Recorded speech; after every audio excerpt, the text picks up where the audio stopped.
The total term of incarceration will be life with parole eligibility in 50 years plus 24 months. We have informed committing Mr. Roeder to the Secretary of Corrections. There's nothing further. We are adjourned. Nola Colston, you have the blood of babies on your hands. Blood of babies are on your hands, Nola Colston. That was Scott Roeder, the man convicted earlier this year of killing Dr. George Tiller in Kansas, shouting as he was led out of the courtroom at the woman who successfully prosecuted him for that murder. Joining us tonight for the interview is Sedgwick County, Kansas District Attorney Nola Colston. Ms. Colston, thank you so much for being here tonight. I really appreciate your time. Oh, you're entirely welcome. Thank you for inviting me. Was the Scott Roeder trial as rough as it looked in that clip that we just played? I've seen a lot of footage of this trial, and I wasn't there, but just watching the footage, it seems upsetting.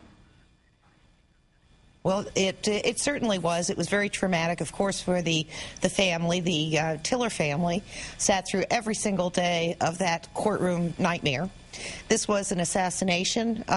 This took the gut right out of our community. And regardless of the number of individuals who were protesting against abortions, when our community came to the bottom line, they said this kind of violence isn't going to be tolerated. It was a difficult case. It was made more difficult, of course, by others who attended. But all in all, we finished this with a verdict from a jury that was taken from this community. It's a good deal. In terms of the others who attended, we've talked a lot about on the show about connections that Scott Roeder had and still has to a broader extreme anti-abortion movement. Now, of course, new focus on that with the word of this federal grand jury being convened. How apparent were those connections during the trial? Did he have people there at the trial in the courtroom essentially taking his side? Oh, throughout the trial, there were groups of individuals that came in, individuals in our own community that had been arrested, prosecuted, and convicted and spent time in prison for bombing clinics.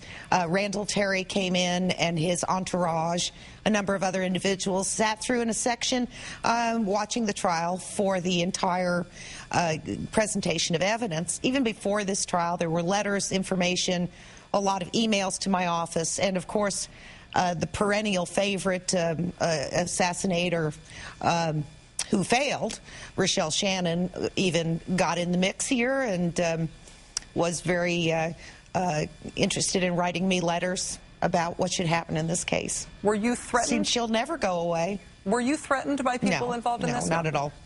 The Justice Department announced that... No, not at all. Okay. The Justice Department announced that it was investigating Dr. Tiller's murder in June of last year. Presumably, they have been working on the case all of this time. What was your initial reaction when you found out that the investigation had come this far, that a grand jury had been convened, people associated with Roeder were being subpoenaed?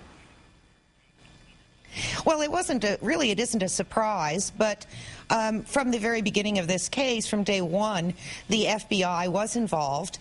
The Anti-Terrorism and Civil Rights Unit of the Department of Justice was also involved.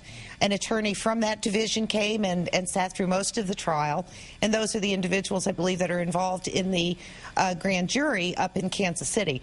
I was not told when this was going to happen, but it was not a surprise that it did, because that was one of the things that they were looking at. There were so many intricacies, but in this case, we didn't leave stones unturned, and we prosecuted Scott Roeder for his individual acts. So they're taking a look to see if there's anything more tangential that would have been of a criminal nature, including other people that he associated with. Because of the... Because there have been a lot of crimes of violence and crimes of property damage committed by people who have who share an ideological commitment to the extreme wing of the anti-abortion movement, this is a form of criminal behavior that has been federalized is the wrong word, but about which there is federal attention in ways that there wouldn't be if the crimes were not related to anti-abortion ideology. As somebody working as a district attorney in Sedgwick County, Kansas, do you feel like you were offered federal resources or that you had the support of the federal government that reflected a federal concern with this essentially as a form of domestic terrorism, or at least as a different type of crime? Well, we were capable of handling the case with our own resources. I did call several of the Federal Bureau of Investigation agents who were involved in the collection of evidence. They made appearances in our court hearing, but by and large, the work that was done here was the fantastic detective work from the Wichita Police Department and our local Kansas law enforcement. They were ancillary to this investigation, the feds were, but they were helpful whenever we needed them. They would be there, whatever assistance we needed. Sedgwick County District Attorney Nola Folston, who I feel like I got to know from watching trial footage from that amazing prosecution of Scott Roeder. Thank you for your public service, and thank you for joining us tonight. And thank you very much for your work on this as well. Thank you. Again, 2 weeks from tonight, Monday, October 25th, will be a special edition of this program. It is the premiere of the new MSNBC documentary, The Assassination of Dr. Tiller.